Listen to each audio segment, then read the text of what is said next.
안녕하세요. 네, 반갑습니다. 제 첫인상이 어떠신가요? 사람들이 되게 처음 사람을 만나게 되면은 되게 이제 그 첫인상으로 사람을 파악하기가 쉽습니다. 남자들은 좀 다릅니다. 남자들은 물론 첫인상 중요하지만, 여자들이 첫인상이 중요하지만, 일단 얼굴이 예쁜 사람한테 먼저 호감이 가는, 좀 굉장히 격하게 고개를 끄덕이시는데,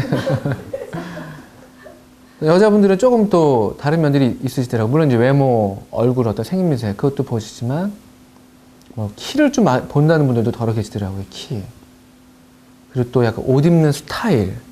얼굴이 좀 안 돼도 옷 입는 스타일이 괜찮으면 또 약간 호감이 가는, 그런 얘기들을 더러 하십니다. 그게 사실이죠. 남자는 여자 좀 다르죠. 남자는 지극히 참 단순하고 또 본능적이기 때문에 딱 그냥 그 얼굴에 일단 먼저 그 호감을, 자신의 호감을 둘지 말지를 결정하는 그런 사람들이라고 합니다. 그런데 사실은 첫인상이 여러 면에서 중요할 수는 있겠지만, 관계를 한 번 만나고 그냥 끝나는 관계가 아니라 관계를 좀 지속하는 데 있어서, 또 지속적인 관계에 있어서 실제로 영향을 주는 것은 첫인상이 아니래요. 오히려 그 사람이 말할 때 그 어떤 보여주는 표정들, 어떤 말하는 방식, 그 사람의 어떤 말의 느낌, 또는 헤어질 때 얼굴 표정, 그런 것들이 오히려 이 관계를, 이 만남을 계속할지 말지를 결정하는데 굉장히 중요한 요소라고 합니다. 희망이 있죠. 저 같은 사람도 희망이 있습니다. 어떤 사람으로 기억되느냐, 누구에게 어떤 사람으로 기억되느냐는 되게, 그래서 첫인상보다는 그 사람이 헤어질 때, 또 그 사람이 평소에 말할 때 어떠한 표정과 어떠한 몸짓과 또 어떠한 어조를 사용했는가로 기억이 된다는 것이죠. 여러분들이 어떻게, 누군가에게 어떻게 기억되실지 모르겠지만, 성경에서는 한 사람이 어떤 사람을 기억할 때 이 한 특징을 들어서 기억하는 것을 보게 됩니다. 이 사람이 누구인지 제가 한번 퀴즈를 내보겠습니다. 사랑하는 아들이라고 표현되어 있습니다. 이 사람과 연관된 단어가 성경이라는 단어가 있습니다. 젊은 사람이었습니다. 네, 아시는 대로 디모데. 바울에게 디모데는 사랑하는 아들이라고 불릴 만한 사람이었고, 어려서부터 성경을 알았던 사람이었고, 그리고 젊은 사람이었습니다. 근데 사도 바울께서 디모데를 기억하실 때 이런 좀 특징적인 표현을 사용하셔서 기억하시는 것들을 보게 돼요. 디모데후서 1장 4절을 보시게 되면은, 디모데를 기억하면서 기도를 하는데 이렇게 표현하고 있습니다. 3절부터 읽게 되면요. 나의 밤낮 간구하는 가운데 쉬지 않고 너를 생각하여 청결한 양심으로 조상적부터 섬겨오는 하나님께 감사하고, 너의 눈물을 생각하여 너 보기를 원함은 내 기쁨이 가득하게 하려 함이니 이는 너희 속에 거짓이 없는 믿음을 생각함이라. 보시나요? 청결한 양심, 거짓이 없는, 그리고 그 한가운데 눈물.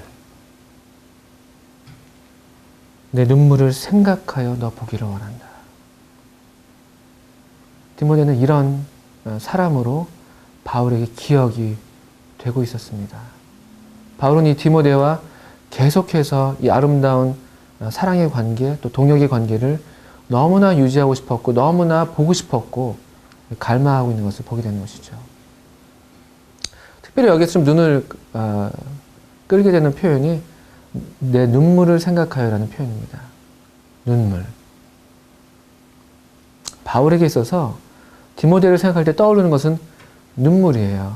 청결한 양심도 떠오르고 거짓이 없었던 그 믿음도 떠오르지만, 또 함께 떠오르는 것이 그의 눈물. 바울과 헤어질 때 눈물을 흘리지 않았을까요? 또 더러 바울과 함께 있을 때 당시 자기가 사역하던 그 교회 상황들을 함께 얘기하면서, 교회 성도들을 걱정하면서 사랑 가운데 눈물을 흘리지 않았을까요? 사도 바울에게 있어서 디모데는 눈물의 사람이었습니다.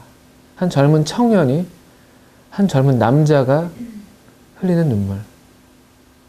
또 다른 남자 앞에서, 자기보다 좀 더 나이가 있는 선배 앞에서 흘리는 눈물. 그 눈물이 얼마나 아름다운지 우리 여자분들은, 또 자매님들은 잘 알지 못할 것입니다. 되게 남자들은 눈물을 흘리지 않아요. 눈물을 흘리는 것을 굉장히 수치스럽게 생각하고 자신의 나약함을 드러내는 것이라고 생각하고, 오죽하면 남자는 3번 운다는 얘기가 있겠습니까? 디모데는 안 그랬어요. 적어도 바울 앞에서만큼은 자신의 속마음을 그대로 드러낼 줄 알았고, 자신의 나약함을 바울에게 의지할 줄 알았고, 도움을 구할 줄 알았고, 그리고 그 눈물이 자신의 안위와 관계되었기보다는 교회의 상태, 교회에 대한 염려, 또 교회 가운데 일어나는 여러 어려움들, 그 와중에 또 사랑하는 바울과의 헤어짐, 이런 등등의 이유로 흘렸을 눈물이라는 것이죠. 눈물을 흘리는 사람들이 아름답게 보일 때가 있습니다. 또 아름다운 것이 사실입니다. 울 줄 아는 사람들. 정말 울어야 될 때 눈물을 흘려야 될 줄 아는 사람들. 그런데 점점 이 시대가 눈물을 잃어가고 있다고 말씀드릴 수 있죠. 복음서에서 우리 주님께서 이 시대를 가리켜서 장터에서 아무리 시끄럽게 떠들어대고 막 웃어도 같이 웃지 않고, 한쪽에서 애통하는 사람들이 있고 눈물 흘리는 사람들이 있는데 함께 애곡하지 않는 그런 무감정, 무정한 시대라고 얘기를 하고 있잖아요.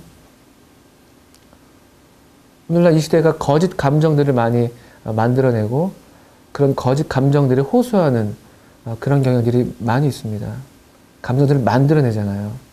어떻게 해서든지 뭔가 감정을 일으켜보려고 하고, 성경에서는 또 이 바울과 디모데의 관계에서는 전혀 거짓이 없고 꾸밈이 없고 뭘 애써서 뭘 할 필요가 없이 그 마음의 순수함 그대로 나타나는 눈물들이 있었던 것이죠.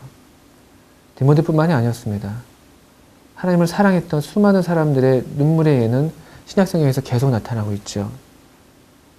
죄인이었던 한 여자가 눈물로 주님께 나와 그 발을 씻었습니다. 바울 역시 자신이 어떻게 눈물로 에베소 사람들에게 각성해서 훈계했던 것을 기억하라고 말씀했습니다. 또 눈물로 편지를 쓴다는 말씀을 하시죠.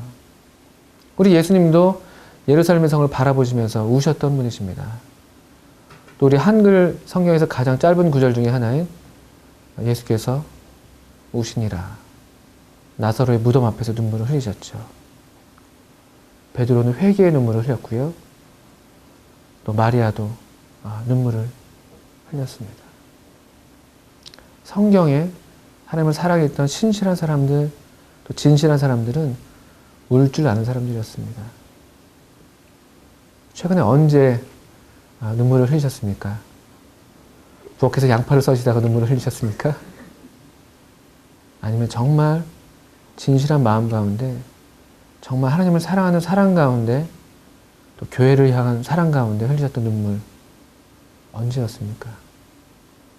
만약 그런 눈물이 있으시다면은 주님께서 그 눈물들을 주님의 눈물병에 담으시면서 하나하나 계수하실 것입니다.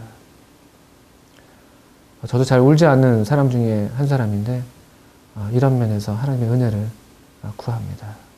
오늘 혹시 여러분 마음 가운데 하나님께서 은혜로 우리의 마음에 흠집을 내셨다면은 그 흠집을 애써 닦으려 하지 마시고 그대로 눈물로 하나님께 나아가시길 바라겠습니다. 감사합니다.